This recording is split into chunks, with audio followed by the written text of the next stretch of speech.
11 horses are set for the 2026 Pacific Classic at Del Mar, and there is no clear standout. So, how do you separate them? Because in a race that's this open, it may not come down to which horse is simply the best. It may come down to which horse gets the race that they need. How will you find your winner? Facts and figures are going to give you that winning edge. I give you the stats, you make the picks. I'm Laura from Trifecta and a little bit extra, and this is your full preview of the 2026 Pacific Classic Stakes. A win and you're into the Breeders' Cup Classic. 11 horses, including a filly who really loves this track, a 3-year-old from Japan who was sweeping the Japanese Triple Crown, and a horse who just won by, get this, 10 lengths at a buyer speed figure over 120. Is that even possible? But did you know that when you're analyzing races at Del Mar, evaluating the track, the race architecture is just as important as understanding the horses? I'm going to walk you through the entire picture. Now, before we dive in, let me just remind you, horse betting is not legal everywhere. So if you're betting, make sure it's legal. And as always, these are just my opinions based on the information available. Horse racing is really unpredictable, so make sure you do your own handicapping and wager responsibly. The architecture at Del Mar is really important to know and understand because it's going to influence what type of horses do really well here. Now, similar to Churchill Downs, the Del Mar dirt track, it is a mile in circumference. But instead of having that big long stretch that we see at Churchill Downs, Del Mar has one of the shortest stretches in all of US, 918 feet. That is almost an entire football field shorter than Churchill Downs. Now, why does that matter? If you're a horse that likes to come from behind a closer, you have less time to find a path, less time to make up ground and catch your competitors. The stretch makes it really hard for deep closers to win here, but it can be done. Just harder. Closers, they absolutely have to be in that striking distance when they get to the top of the stretch. Now, the opposite is true for our speedy leading types. They've got less stretch to cover. Ever watch a horse race and the horse that you love is in front in the stretch and you're yelling, hold it, don't let them catch you. Well, you're not yelling, hold it for that long here. These types of horses have a better chance of digging in and holding off closers even when they're tiring. The tight turns, they can also disadvantage closers and favor speed and tactical types. Del Mar has some of the tightest turns in all of US racing. When you've got big, wide sweeping turns, a horse can stay in motion. That also benefits closers. They're gaining that momentum. But tight turns, they disrupt motion, which benefits leaders, tactical runners. But now Del Mar may also have one other track characteristic that can favor speed. The track is right next to the ocean and retains some salty moisture to it. Now, this is anecdotal, can't really find any scientific evidence, so take it for what it is. But some say that little bit of moisture creates a unique dirt surface that is just more speed favoring. It could also be the reason, if you believe it, why some horses are monsters elsewhere and come here and just bomb. Let's put some numbers to this, shall we, and see if this holds true. I looked at the past 18 years of the Pacific Classic when it was run on the dirt, and 6 of the winners, they went gate to wire. Another 6 were only a length and a half from the leader at the half call. But that means 6 came from behind. And the one thing I noticed, these horses closed that gap really quickly and were within striking distance in the stretch. Now let's look at where this race starts. Since the track is only a mile in circumference, the starting gate is actually past that far turn. Horses have nearly 900 feet before they hit that first turn. It allows them more time to get into position and find their stride. And this also means don't be afraid of the horses in those outside posts. But those turns, they're tight. So horses, they don't want to get caught wide.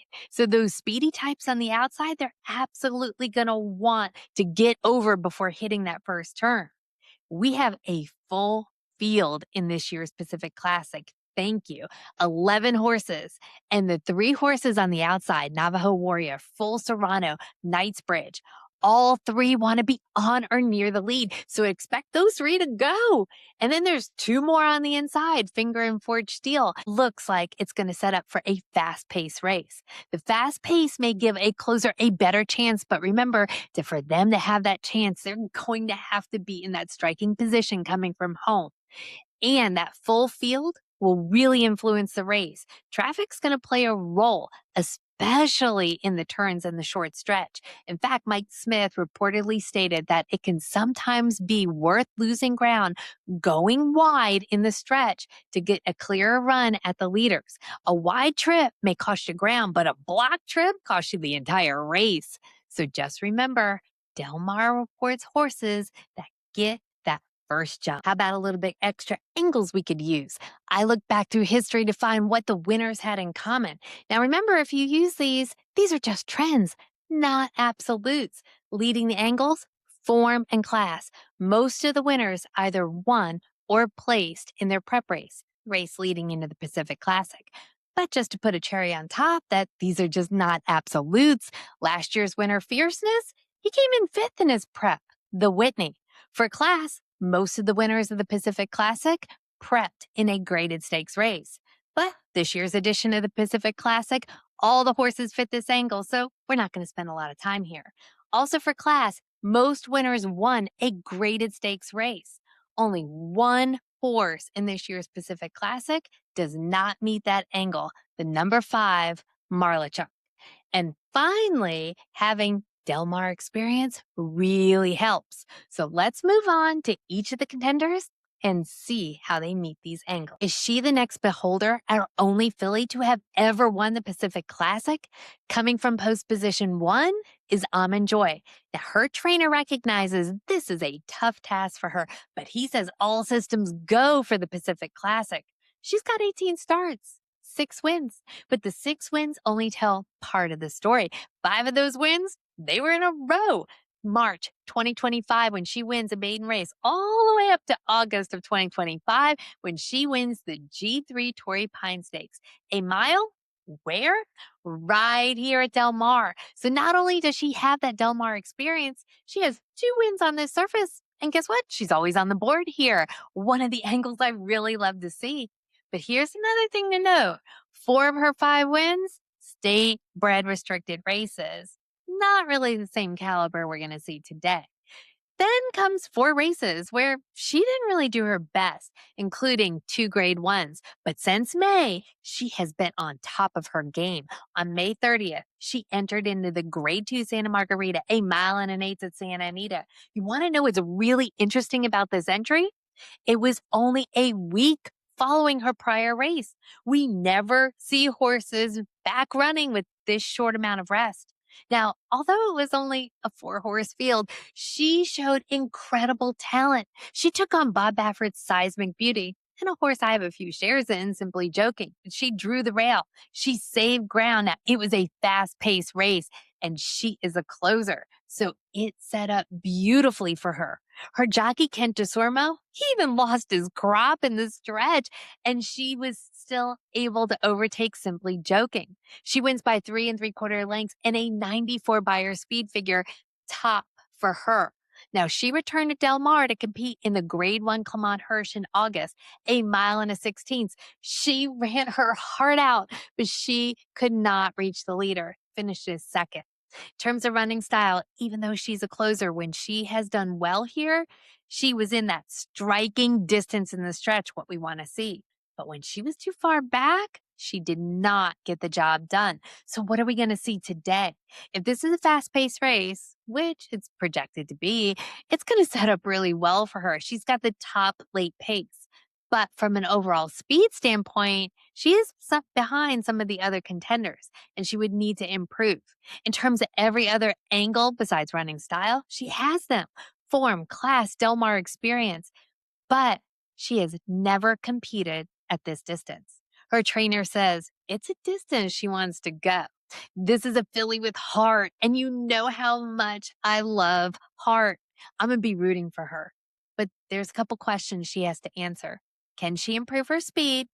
And where will she be when they turn for home? If she is in that striking distance, watch out. If she's too far back, though, she may be running for place or show. Our next horse will want to get to the lead. In most of his races he won, he goes gate to wire. Coming from post position 2 is Forged Steel. Now, nearly half of his races have been on the turf, but out of his 5 wins, 3 were on the dirt. His best performance was in the G2 Hollywood Gold Cup at Santa Anita. He won going this distance. He goes right to the lead. He wins by, get this, 9.5 lengths. He also posted his best buyer speed figure, a 102, which, by the way, is the top speed at this distance out of any of the contenders. And when he came from home, he came for home with a hand ride. But his last race, not his best. In the grade 2 Suburban, also going this distance, he buckled at the start. He could not get to the lead. He tracked so closely and he looked like he was going to make a move, but he tired and he finished 5th.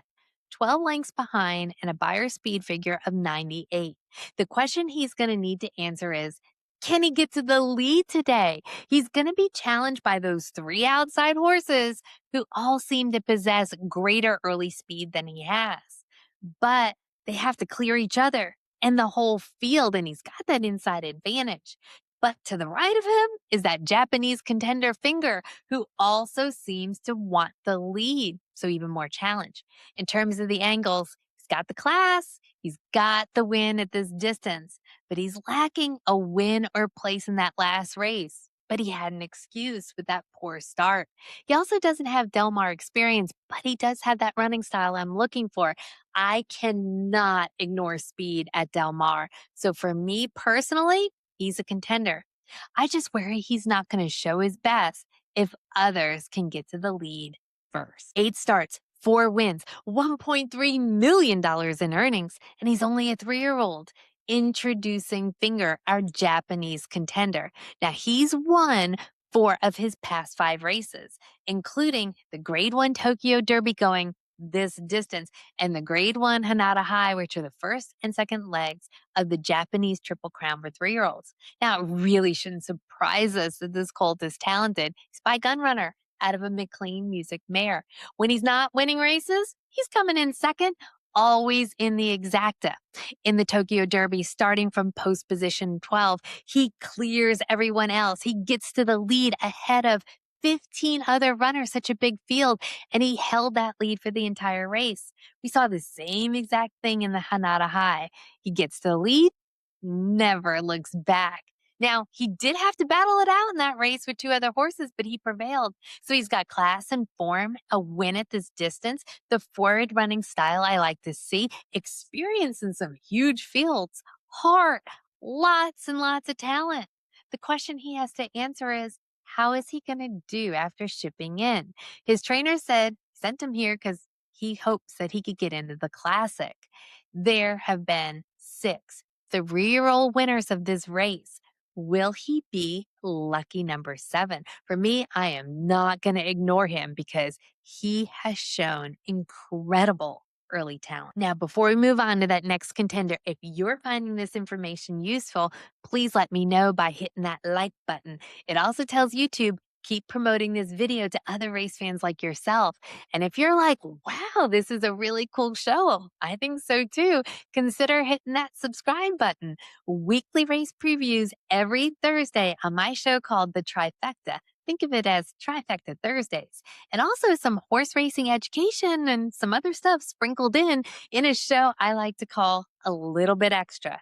Now, back to the contenders. Next horse has a trainer and a jockey who have won this race 4 times. Subsanador, a 7-year-old who hails from Argentina with 8 starts in the U.S.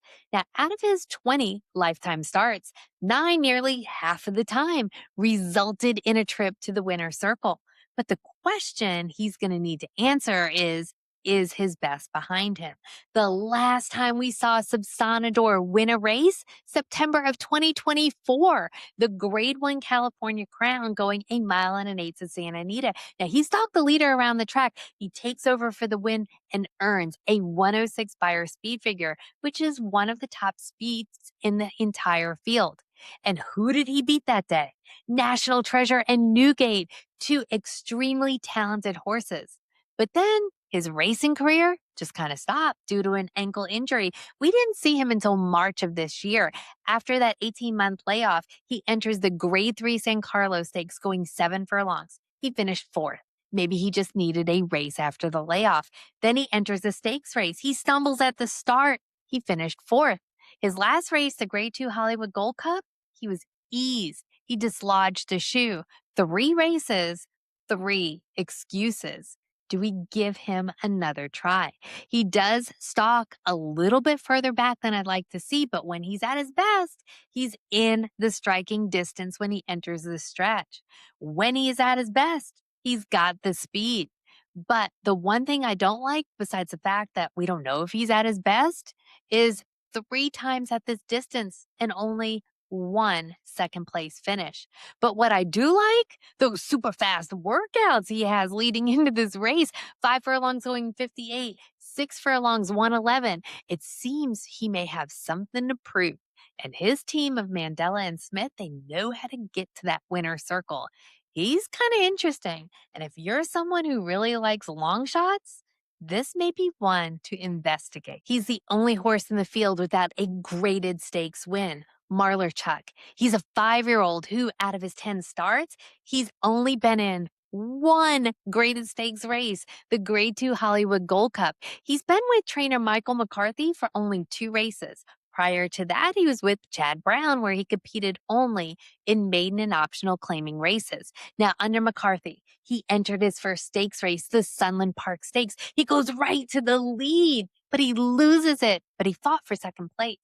In the Grade 2 Hollywood Gold Cup, he meets up with Forge Steele, who's also in this race. Now, he chased Forge Steele around the track, but earns another second place finish. The question he's going to need to answer is, can he win this race without a graded stakes win going in?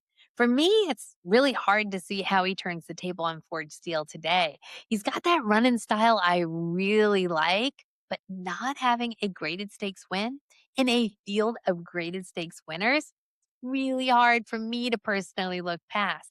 But his speed of a 102 could put him back in the mix here if he could get back to that. His last 2 Beyer speed figures are in the 90s.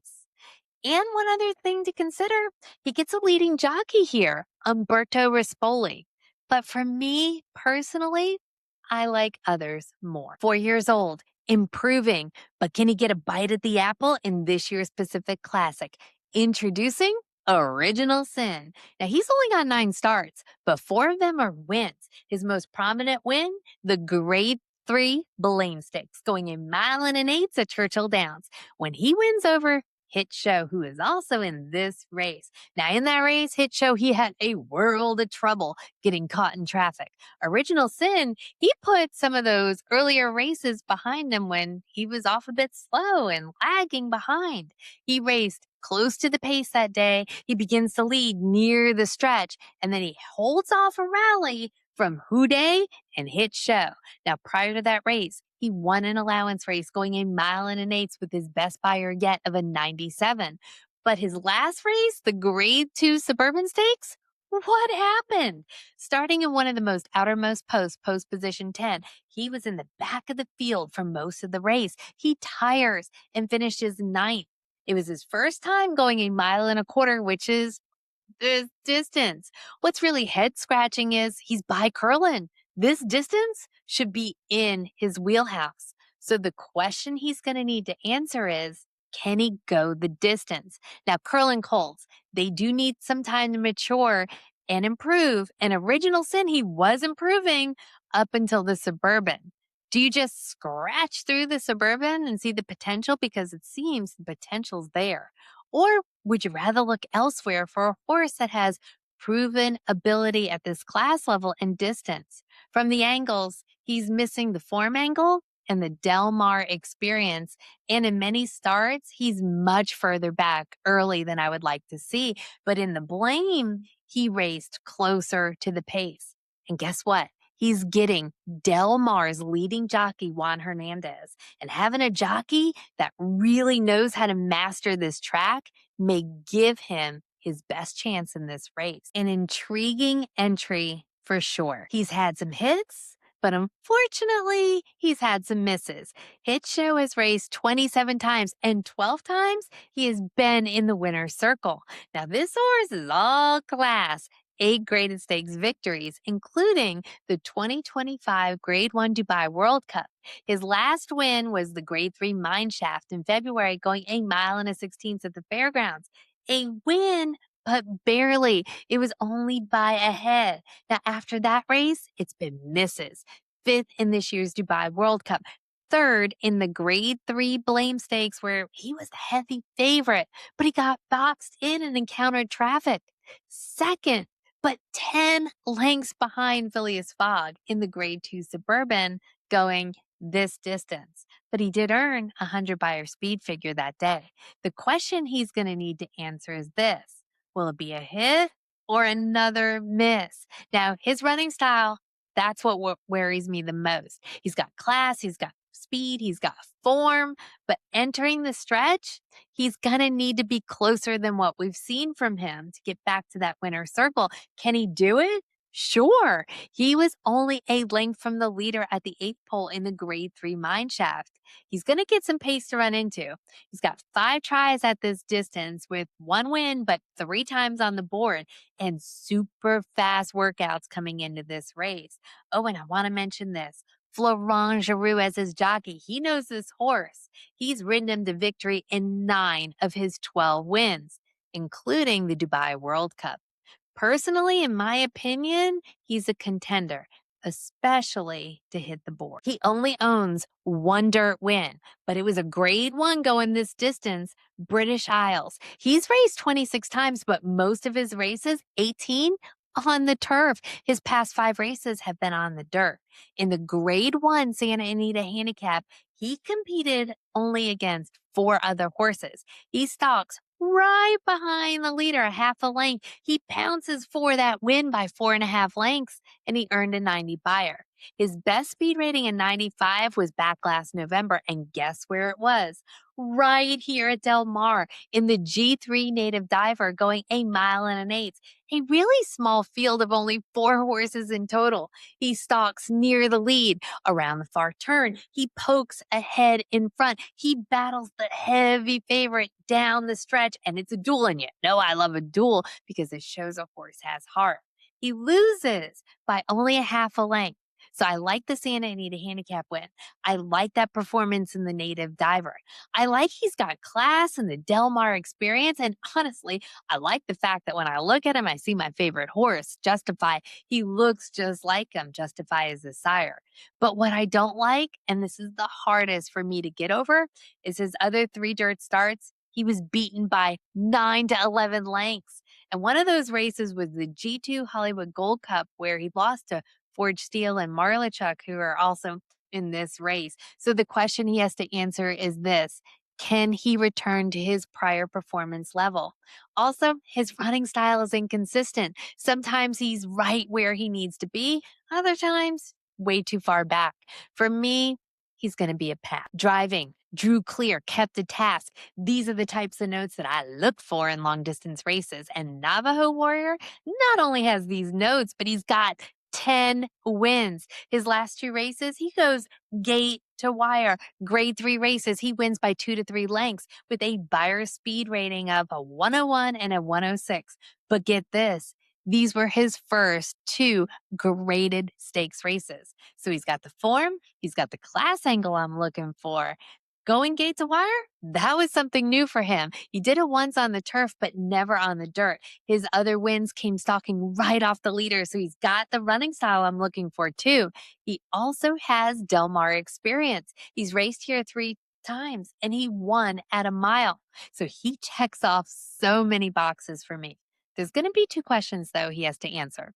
First, can he get the distance? This is going to be the first time he's running a mile and a quarter. His sire, Candy Ride, not only won this race, but set the record-winning time. His second question is going to be, starting from the outside, speed on the inside, speed on the outside. Is he going to get into the position that he likes and not take that first turn wide? His jockey, Micah Husbands, he's more of an East Coast jockey, but he just won here at Del Mar in the Grade 1 Clement Hirsch Stakes.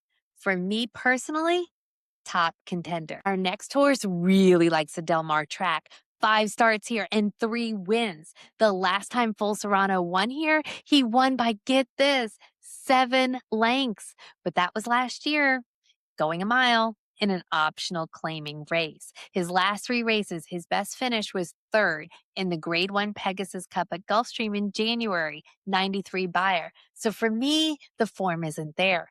And all of his dirt wins are at the mile distance. The question he needs to answer for me is, can he win at the longer distance? Now, he did win a 1.25 mile race, but it was on the turf in 2023. But with all these negatives, you can't really ignore the fact that he loves this track. 2 years ago, he almost wins this exact race. He loses by a half a length to Mixto, proving that he could possibly win at this distance. But past 2 years, foot troubles have interrupted his racing. Now, when he's come here and he's done well, he likes to go to the lead or sit right off the leader, but he's never had to start in an outermost post like post position 10. And remember, he's going to get challenged for the lead on both the inside and the outside. He hasn't run since March, where he had a bad start and he finished 4th. His trainer did say, though, without that trouble start, he thinks he would have won. He is working lights out. But for me, I like others a little bit more. But I would consider him underneath, especially because of how much he really likes this track. A 10.25 length win? A Beyer speed figure of 122? Does that ever happen? No wonder Knightsbridge is the morning line favorite. In 11 lifetime starts, this 5-year-old has hit the board 10 times with 7 wins. 4 of those wins? Graded stakes wins, all Grade 3, including the Grade 3 Monmouth Cup going 1.8 miles in July when he posted that insane win. Prior to that, he came in 2nd in the Grade 1 Met Mile, 2nd in Nisos. Not only does he have the form, not only does he have the class, in 6 races, he registered triple-digit Beyer speed rating. So the speed is there too. And his wins were not only just wins, they were dominations. His running style is forwardly placed, something I want to see here at Del Mar. He likes to go gate to wire or just be right behind the leader. Does he have anything else to prove? Yes. The question he needs to answer is, can he go the distance? He's never gone 1.25 miles before. And he's going to have to burn some energy to get out of that gate and get right where he wants to be from this outermost post. He's by a Nyquist out of a Bernardini mare. Now, Nyquist Bernardini mare cross has produced some of Nyquist's top progeny. But honestly, most of those top progeny have never run beyond 1.8 miles. So it's hard for me to say if that distance ability is going to be there. The talent is there for sure, and he checks a whole lot of boxes. Of course, I'm going to consider him a top contender, but I do worry about a speed horse going this distance for the first time and having to start in post position 11. Now, if you stayed through all 11 horses, whew, I applaud you. Thank you. But now you've got some work to do. I want to hear from you. Tell me, who do you like in the Pacific Classic and why? Drop it in the comments below. Now, don't be shy. I love the camaraderie on this channel. We are a community that shares and likes and cheers each other on. If this preview helped you out, please consider helping me out by hitting that like button and also subscribe to never miss an episode of the Trifecta. And also, I've got a newsletter that you can join for behind the scenes looks and race insights and invitations to special events. I'm going to drop all the details in the description and the comments. I hope you all find your winner on Saturday and sashay away with your money. Until next time, cheers.